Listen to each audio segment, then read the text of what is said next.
Hey Booba Kitties, if you haven't seen my last video where I just launched my website and my online university teaching you how to launch and brand your very own niched YouTube channel.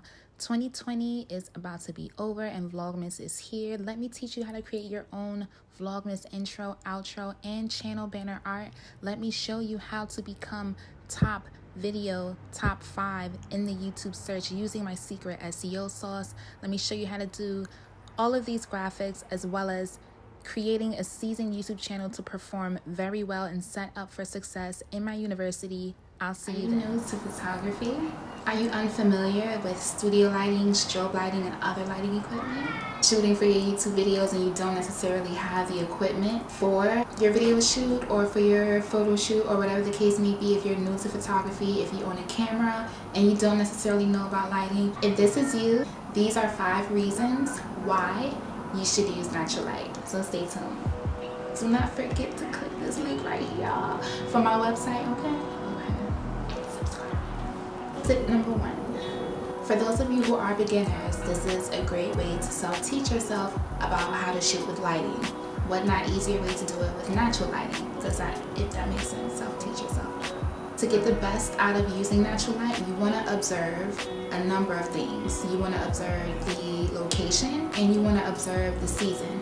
Keep in mind that with natural lighting, this changes. So with every location, the lighting will change. With every season, the lighting will change. If I'm shooting a shoot in the winter time, I won't have as much of that twilight lighting and that golden hour as I would in the summertime or the springtime or even in the fall time. So you need to become an observer of natural light or light. You want to keep in mind, how does the quality change?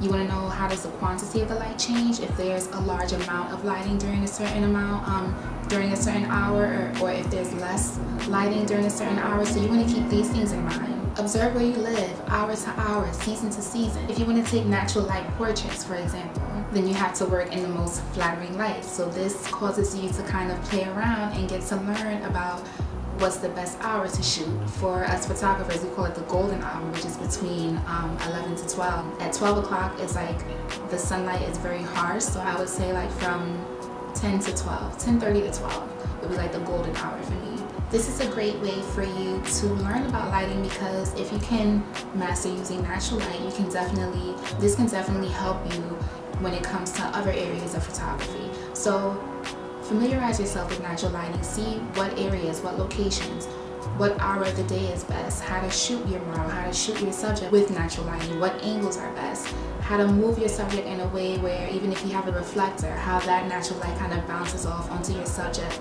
to create an illuminance on this side of the face, different stuff like that. So this definitely will help you to self-teach yourself into gearing up and eventually transition into learning about studio lighting. That's reason number 1. Reason number 2.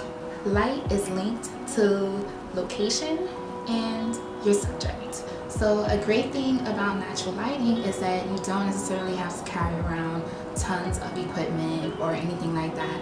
You can go to an outdoor location and you can have a model, and literally your lighting is going to be linked with your location and with your subject. But remember that every season is different, so keep this in mind. Number 3, natural lighting is simple, it's easy, and it's free. Number 4, now the number 1 thing that determines a successful image is the relation between the client and the photographer. You can have the most beautiful girl, you can have the most handsome guy, you can have the most gorgeous outfit, bomb makeup, beat for the god. But if there's no communication and if there's no relation between the photographer and the subject or the client or the model, that can affect your image, believe it or not. So building a rapport with your client, especially if you're just starting out, is essential. If you are not experienced in studio lighting, you can take a substantial amount of time setting up equipment while your client is waiting. You're not engaging with her. Now she's on set, he or she is kind of awkward. You're so focused on having everything set up and checking the lighting that you're not engaging with your client. So that's going to affect the end result of your shoot. So with natural lighting, you won't be so distracted with having to worry about setting up. You won't be so distracted about, okay, let me check this, let me check that, especially if you haven't shot with someone before. And starting out, you have to learn that. Communicating and your rapport with the customer or your client or the model and your relationship with them will result in an amazing image. So this is another reason why I suggest using natural lighting, especially if you're starting out. So using natural lighting doesn't have you ignoring your model. It has you pretty much just worrying about where you would like to shoot, and it's simple so you can effectively engage with your model. So keep that in mind. Number 5. Natural lighting is beautiful. Natural lighting is one of my favorite lightings besides, you know, my little ring light, whatever. So the great thing about it is that the uniqueness of natural lighting becomes one with your image, and that's untouchable. That's the difference between not using a flash. But it's one of my favorite lightings. I love shooting video in natural lighting. I love shooting images in natural lighting. It's something about that twilight, you know what I mean, of the sun that is uncomparable. And taking an image of that magical moment right when the sun is about to set on that horizon, y'all understand. So essentially learning how to use natural lighting and mastering that will help you in other areas of photography as you get your experience up and you become comfortable with this.